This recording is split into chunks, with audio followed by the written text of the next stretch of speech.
Yes, Mr. Jones. I just wanted to say that it relates to the question that Congressman Chabot had as well, which is that, particularly at the high-skilled end, this isn't always just about shortages. I mean, it's a serious question, but it's also about specialty skills. So even as we improve the graduation rates in science and technology, I think it's important that we stay open to the fact that we don't have a monopoly on good ideas here in the United States. Sometimes the newest technology that's being developed, sometimes the new ideas for how to find oil or how to find new resources or whatever they may be are being developed abroad. And we want to stay open to the idea that bringing those talents here to the United States will create more job opportunities for the industries that we're trying to build. So specialty occupation is as important as the concept of shortage as well.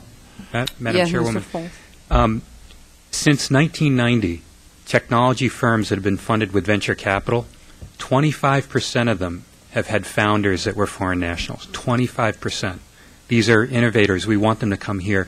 And these include names such as eBay and Yahoo, incredible companies that started small and were very successful. So when we have a cap, are we excluding the next Bill Gates from entering our country?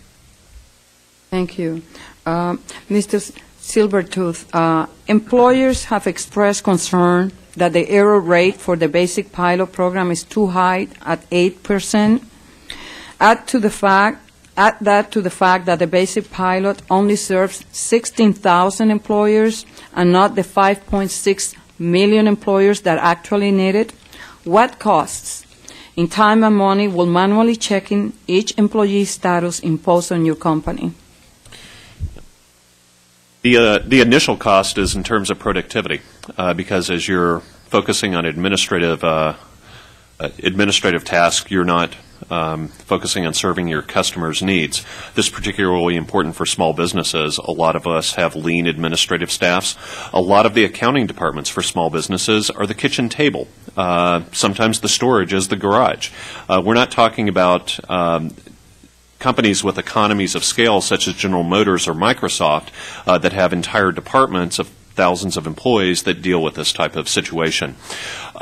Regarding the basic pilot program, you're right, we have seen error rates that are pretty high so far. It causes problems for the employees as well as the employers as well, because you have employees that are in a state of limbo. If we were to expand this into the entire employer community, there's estimated to be, depending on whose estimates you go with, anywhere from about 5.6 to 7 million employers in the country. It depends on how you measure a lot of the independent contractors. You're looking at a scenario that would overwhelm the resources of this government. Mm-hmm. And that, in turn, is going to be put back on business because, once again, you're in a state of limbo. Do you hire somebody in the interim? Do you make an offer of employment when you're not certain as to what their concerns are going to be? Congressman Westmoreland noted that the early weeks are frequently the most expensive weeks in terms of bringing a new employee on board. So there are costs associated with that.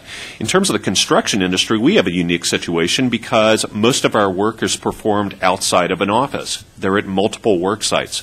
Having employers come off of the job work site and go to another location is frankly not a recipe for running a successful business. It cuts into your productivity, and we're already seeing diminished productivity because of just absolute worker shortages. But it would vary by industry. It would vary by type of business. Does the Department of Homeland Security currently have the capacity or the budget to handle? The Department of Homeland Security has a large budget. I'll give them that. Their capacity, remains to be proven. In discussions with them, they are under the belief that they could register 10% of the American economy tomorrow if they had the authority to do it, or and they do have the authority to do it, but businesses, because of the raids that I spoke about earlier, are reluctant to deepen their relationship with the Department of Homeland Security, so you don't see businesses jumping en masse to jump into the basic pilot program. But the answer right now is we don't know. Yeah. Any other comments? Yes, Mr. Johnson. On that one, I do think that's one of the things we have to consider. I mean, we're pouring ever more money into enforcement that's focused on the border and sort of boots and guns at the border, and I don't think we're thinking about both the security implications and the important administrative role that adjudicators in the agency play here. I mean, they are overworked and underpaid, and that agency, as a result, operates sometimes in geological time when the employment industry operates in real time. So if we want real answers through the employment verification system, we need an agency that has enough resources and enough manpower to be able to process those applications efficiently and effectively so that the data goes into the database in a timely fashion.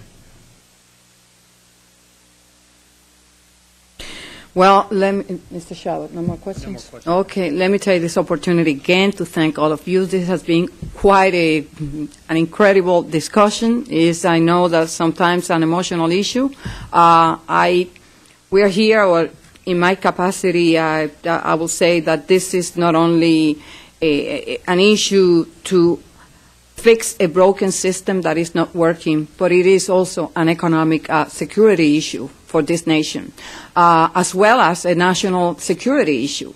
And I just want to make sure that you understand that we're going to do everything possible to make possible for small businesses to know that your concerns will be represented at the table, and that we are going to inject ourselves into the immigration debate and make sure that when we have a final product, that it takes into consideration the impact that it's going to have on small businesses.